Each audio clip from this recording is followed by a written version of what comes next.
Hi Grovers.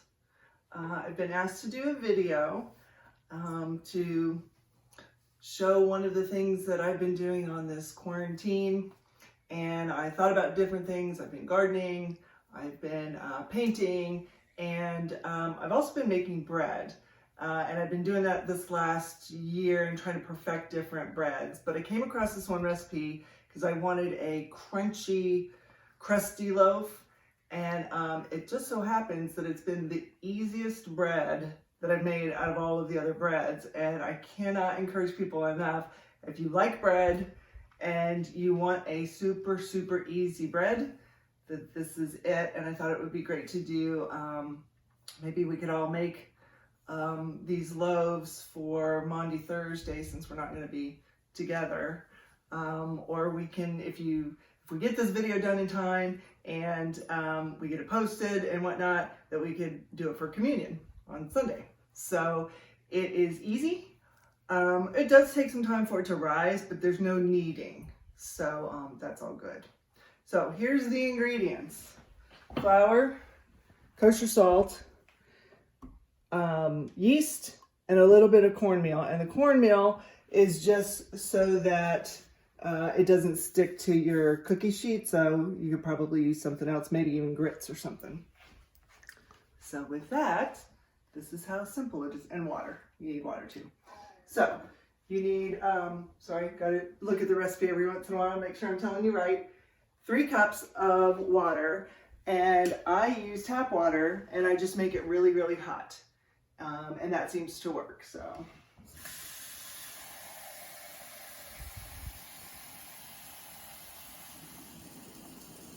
All right, so you take 3 cups of water and you do 1.5 tablespoons of salt. Make sure again that I'm doing this right.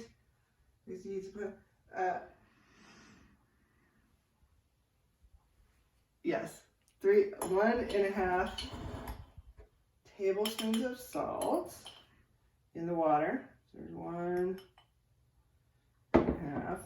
And 1.5 tablespoons of yeast in the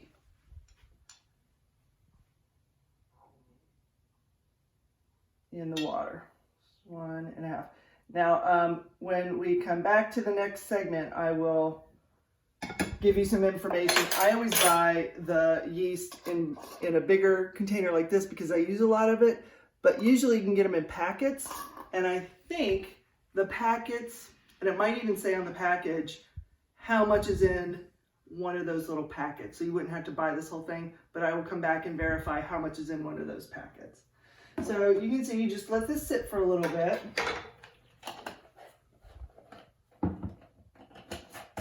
And it'll start to bubble. It kind of can't really see on the video, but it'll start to absorb into the water, and you just give that a minute, and that just lets you know that it's active. In the meantime, we're going to take 6.5 cups. So we're just going to scoop out 6.5 cups.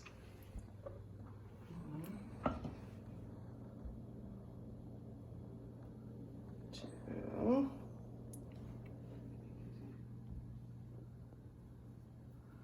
3, 4, 5, 6.5. And I'm realizing I might have not gotten a big enough bowl, but you know, I'm no professional. Although I do watch a lot of food TV. Nonetheless, I'm not a professional at this. So then we're just gonna I'm gonna stir this around a little bit to dissolve the yeast and the salt. And by the way, this makes 4 round loaves.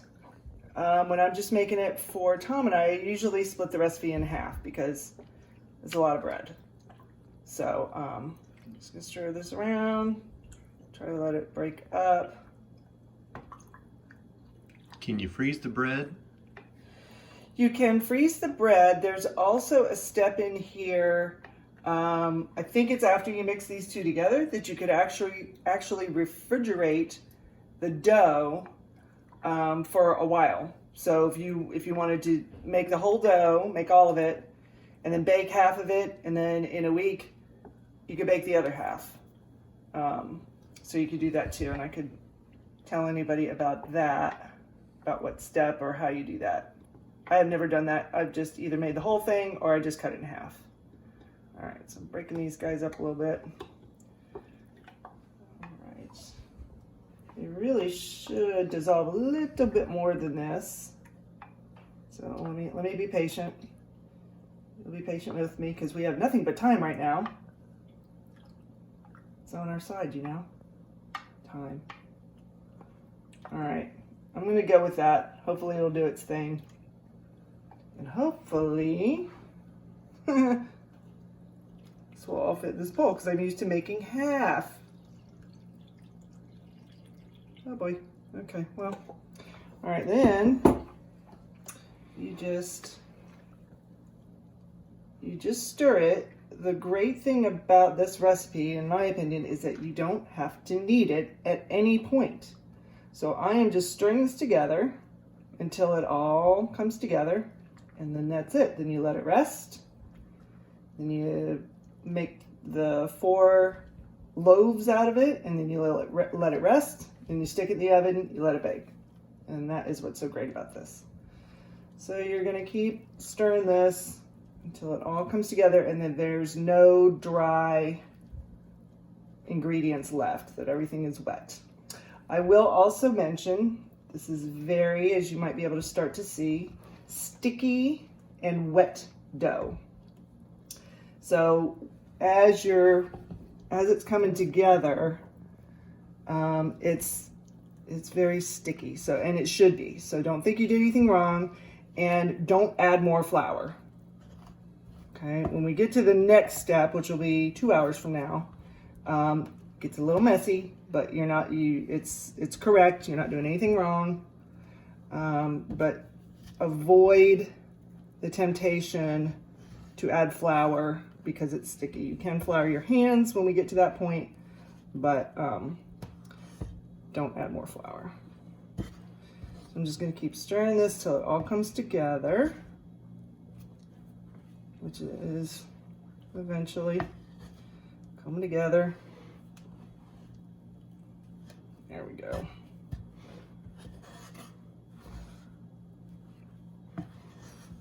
And then once that's all combined in there, I'll kind of get some of it off. See, very sticky, very wet dough. Okay, that's just about there. I'm going to tell you what, for sake of the video, I know there's a little bit more dry underneath there, so I'm going to stir that again. But for the sake of the video, we're going to say that's good. Try to get all that off. And then you're just going to put a dish towel over it.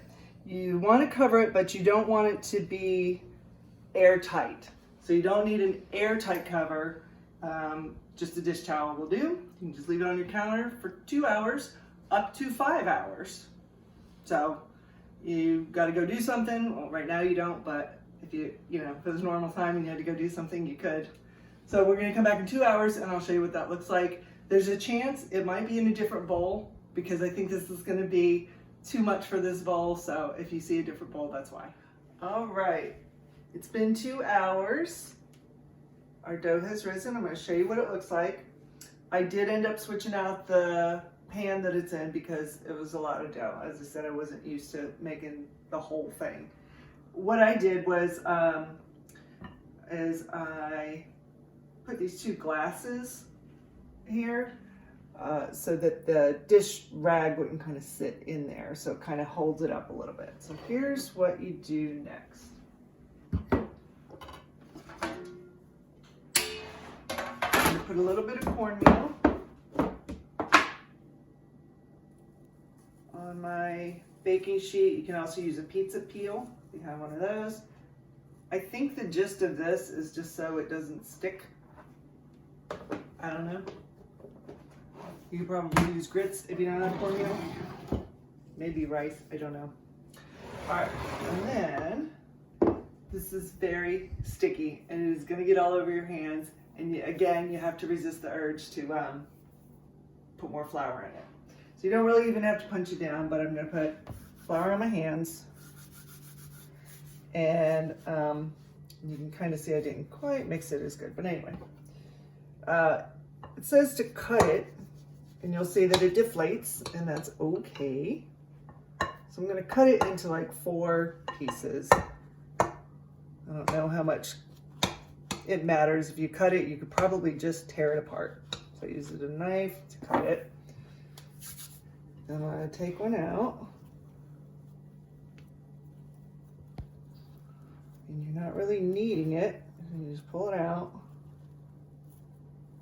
And then, again, very sticky, very sticky. You're just kind of rounding it a little bit to make kind of a smooth top. So I'm kind of taking it and pushing it under like that. Pushing it under. Tom was trying to capture this. We don't do this ever, so it just kind of makes a smooth top, and then you plunk it down. And you do the next one. Just pull that out. This one I can tell it feels smaller, so I'm gonna steal some from that one. Sticky, sticky. And then I'm just kind of rolling it under a little bit to smooth out the top there a little bit. It doesn't really want to cooperate real well. And it's just like a dough ball. That's 2. Take another one. So you can probably just tear it. You probably didn't even need to cut it really. And you kind of just, I'm just taking it and kind of folding it under a little bit to have somewhat of a smooth top. Oh, see, that one did a little better. And last one. Oh yeah, that one's better. I might not have had enough flour on my hands for that one. See how this one's not sticking as much? Okay, that'd be it. And then you let that rise for another 40 minutes. 40 minutes, you just leave it alone. See, no kneading, no rolling pin. We like that. Within this 40 minutes, what I'm gonna do is, so this drives me crazy, so I gotta wash my hands off. Within the 40 minutes, I'm going to preheat my oven. And you're gonna put a roasting pan in the bottom. And you put it on the very bottom rack. And try not to spill water like that. And fill it up about 1 inch. Okay, so then that's in there. Then when you're ready to preheat your oven, you leave that in there and it's going to create steam, which I think either makes it chewier or it makes the crust crustier. I'm not really sure which it does, but you like it. You want that. Okay, it makes it better. So about 1 inch in a roasting pan at the bottom, and it'll be 450. You'll set your oven for 450. So in 40 minutes, we'll come back, we'll take a look at what it is, put it in, bake it for 30, done. All right? All right, last step. It's been 40 minutes. The oven is on. If it looks smoky in here, it's because the steam from the pan of water made it smoky. So this is the last step. You're gonna dust a little bit with flour. And I think the reason that you do this is because it makes it look cool when you're done. I don't think it does anything other than that, but you'll see when it's done, it kind of looks neat. Looks very professional, rustic and professional. All right. And then you're gonna slash I don't know that you have to do this, but it does, again, make it kind of look neat. Little 3 slashes. I think some of us might be doing this for Maundy Thursday or for communion bread, so if you felt like doing a cross in there, you could. What kind of knife are you using? I am using a serrated knife. What does that mean? Jaggedy. Right on. Jaggedy. So I'm just doing 3, and then you don't want to press down a ton so it loses all its air, but this little guy is a little flat. That's all right. I'm sure he'll taste just as good. Okay. And it goes in.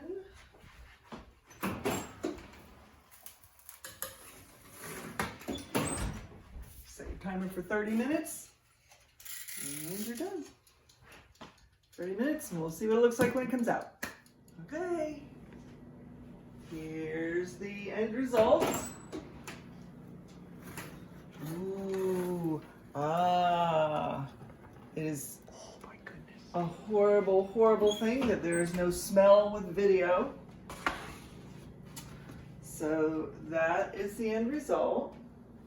And you definitely want to take it off of this, because if you're like me and you want a crusty loaf, you don't want to keep it on here because it'll get soft.